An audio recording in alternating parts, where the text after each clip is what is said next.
Before we get started with today's interview, just a quick reminder, click the thumbs up, make sure you subscribe and ding the bell so that you don't miss any of the great interviews that we have coming up. Now, on to today's interview. Welcome back, everybody. My special guest today is composer Scott Price. Welcome, Scott. Hello, everybody. And today we're discussing Scott's piece, Centipede Shoes, which is on the new National Federation of Music Clubs Festivals list. So this is such a fun piece. Students get to explore staccato touch at the piano, a little bit of legato. There's a cool whole tone sound to it, which kind of brings that new sound to students' ears. How did you go about putting this piece together, Scott? Oh, I think it was just, I knew I needed an elementary level piece, and I wanted to kind of stretch that envelope of sound patterns that an elementary student might need. And of course, they need whole tone scale patterns. That's usually what's in their curriculum of study.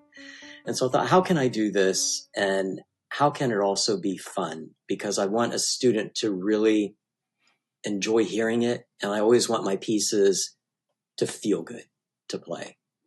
And on paper, this one might look a little complex because there are lots of flats and then different hand positions. But the way it's written is that the right hand only plays middle C and middle D and stays very static there. And it's the left hand that jumps back and forth between the group of 2 black keys and the group of 3 black keys.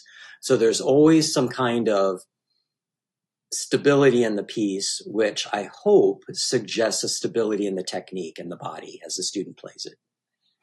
Absolutely. It looks a little bit daunting when you first see it, but when you actually dig into playing it, it's not bad at all, and it makes a lot of sense. There are these good patterns that allow us to kind of see what's going on and navigate the keyboard really easily. And you're right, it is a pattern piece.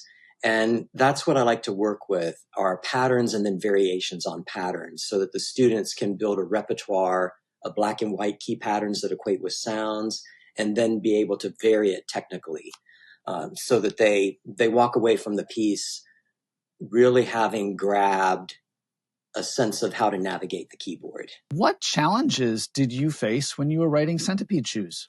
My challenges are always reining myself in so that I'm not trying to rewrite a Liszt etude, that I need to make sure that this whole tone scale is manageable for an elementary student. Absolutely. So this piece has these beautiful staccato touches. How do you go about working with students to develop their staccato touch at the keyboard?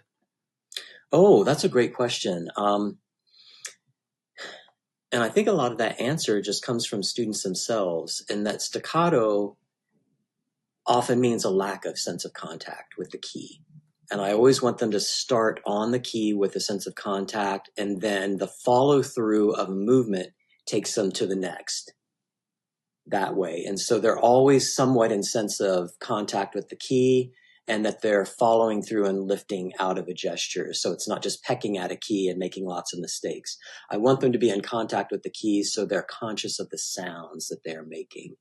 And that a sound at the piano is certainly a sound, but it's a feeling against the key and a movement of the body. And so that's what I was trying to get at in this piece in some ways. That's an incredibly helpful tip. What else should students be thinking about as they're learning Centipede Shoes? Oh, certainly how meter and rhythm is centered in the body and in the body's movements, that the rhythm really isn't counting.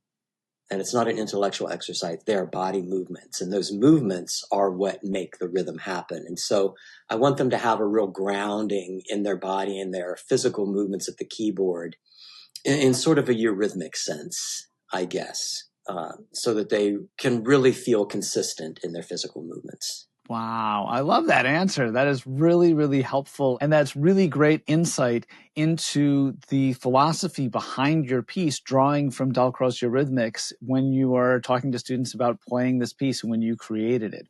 What else would you like us to know about Centipede Shoes? Oh, I hope it's fun. I hope it's a different way to approach whole tone sound, and that the titles always come later.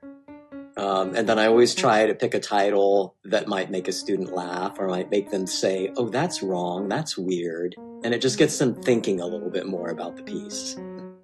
Oh, that's super fun. That's really cool. Scott Price, thank you so much for joining us today. My guest has been Scott Price. His piece is Centipede Shoes. You can find it at tomgirouxmusic.com. If you found this useful and helpful, please make sure you give me one of these and consider subscribing to our channel. Thank you, Scott. Thank you, Sam.